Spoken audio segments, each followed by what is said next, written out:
24 के चुनावी महासंग्राम में एक दूसरे को पटखनी देने के लिए सियासी योद्धा तैयार हैं। एक एक सीट पर जीत की मोहर लगाने के लिए दम भर रहे हैं। लेकिन जंग में कोई सेना विरोधी को तभी मात देगी जब उसका सैनिक रण क्षेत्र में तैनात हो, यानी हर एक सीट पर मजबूत उम्मीदवारी हो। लेकिन एनडीए हो या इंडिया गठबंधन, लोकसभा की 543 में से 88 सीटें ऐसी हैं जहां सहयोगी दलों के साथ पेच फंसा हुआ है, और ये राज्य है बिहार और महाराष्ट्र। अगर बात बिहार की करें तो यहां 40 सीटों पर दोनों ही गठबंधन में सीट बंटवारे पर सहमति अब तक नहीं बन पाई है। सीटों पर मंथन जारी है, लेकिन अभी तक कोई हल नहीं निकल सका। महाराष्ट्र का भी सूरत हाल बिहार जैसा ही है। एनडीए और इंडिया दोनों ही गठबंधन में सहयोगी दलों के साथ कई सीटों पर पेच फंसा हुआ है। बीजेपी और कांग्रेस लोकसभा चुनाव के लिए उम्मीदवारों की पहली लिस्ट जारी कर चुके हैं। दूसरी लिस्ट भी आने को तैयार है। एक हफ्ते के भीतर चुनाव का ऐलान भी हो सकता है। लेकिन इन 88 सीटों की उलझन अभी थमती नहीं दिख रही है।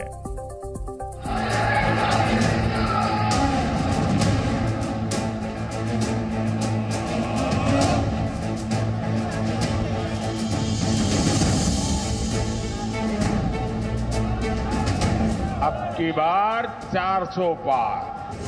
400 पार के लक्ष्य को भेदने के लिए पीएम मोदी की अगुवाई में पूरी भगवा सेना एक एक सीट पर निशाना साध रही है। तो तीसरे टर्म में मोदी को रोकने के लिए विपक्षी खेमा भी अपनी ताकत को उधार देने की कोशिश में जुटा है। अपने हक में चुनावी बयार देखते हुए नेताओं के पाला बदलने का खेल भी बदस्तूर जारी है। अपने समर्थकों के साथ कोई हाथ का चोला छोड़कर भगवा चोला पहन रहा है, तो कोई बीजेपी का दामन छोड़ कांग्रेस के साथ चुनावी सफर पर चल निकला है। लेकिन विरोधी गठबंधन से जंग से पहले चुनौती अपने सहयोगियों को मोर्चे पर तैनात करने की है। बिहार हो या महाराष्ट्र, सीट बंटवारे पर जोर आजमाइश थम नहीं रही। 24 के चुनावी समर के लिए एनडीए और इंडिया दोनों ही गठबंधन में सीटों का मुद्दा अभी भी हल नहीं हो सका है। दोनों राज्यों की 88 सीटों पर सस्पेंस बरकरार है।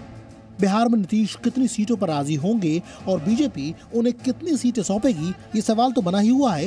लेकिन बिहार में बीजेपी के लिए सबसे बड़ा सिरदर्द बने हुए हैं चाचा भतीजा। एनडीए में सबसे ज्यादा घमासान चिराग पासवान और उनके चाचा पशुपति पारस को लेकर है। दोनों के बीच विवाद की असल वजह क्या है, उससे पहले जानिए कि बिहार एनडीए में सीटों का संभावित फॉर्मूला क्या है, किस पार्टी को कितनी सीटें मिल सकती हैं। बिहार की 40 लोकसभा सीटों में से बीजेपी को 17, जेडीयू को 15, चिराग की पार्टी को 5, पशुपति पारस की पार्टी आरएलजेपी को 1, जीतन राम मांझी की पार्टी को 1, जबकि उपेंद्र कुशवाहा को 1 सीट मिल सकती है। सीटों के ऑफर के लिहाज से भतीजा चाचा पर 20 पड़ता दिख रहा है।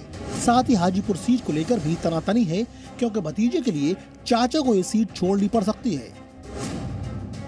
लिहाजा हाजीपुर सीट छोड़ने और अकेले एक सीट मिलने से पशुपति पारस का खेमा बिल्कुल भी तैयार नहीं दिख रहा। दावा किया जा रहा है कि पशुपति पारस हाजीपुर सीट किसी भी कीमत पर नहीं छोड़ेंगे।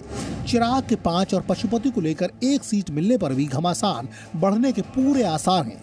चाचा की पार्टी का साफ कहना है कि 1 सीट पर समझौता हो ही नहीं सकता। चिराग पासवान का गठबंधन, चिराग पासवान का तालमेल सिर्फ और सिर्फ बिहार की जनता के साथ है। मेरा समर्पण आप लोगों के लिए। चिराग पासवान जब तक जिएगा, जब तक मेरे शरीर में लहू का एक भी कतरा रहेगा, मैं सिर्फ और सिर्फ बिहार और बिहारियों के लिए समर्पित रहूंगा। ये बात आज स्पष्ट कर दूं। अपनी शर्तों पर चिराग बिहार में खेला करने की फिराक में है, लेकिन बीजेपी भी शायद चिराग की हेकली बर्दाश्त करने के मूड में नहीं है, क्योंकि चिराग का विकल्प भी खोज लिया गया है। सूत्रों के मुताबिक मुकेश साहनी एनडीए में शामिल हो सकते हैं। वीआईपी पार्टी बिहार में एनडीए में शामिल हो सकती है। सूत्रों से खबर है कि मुकेश साहनी को मुजफ्फरपुर सीट से लड़ाया जा सकता है। जी न्यूज़।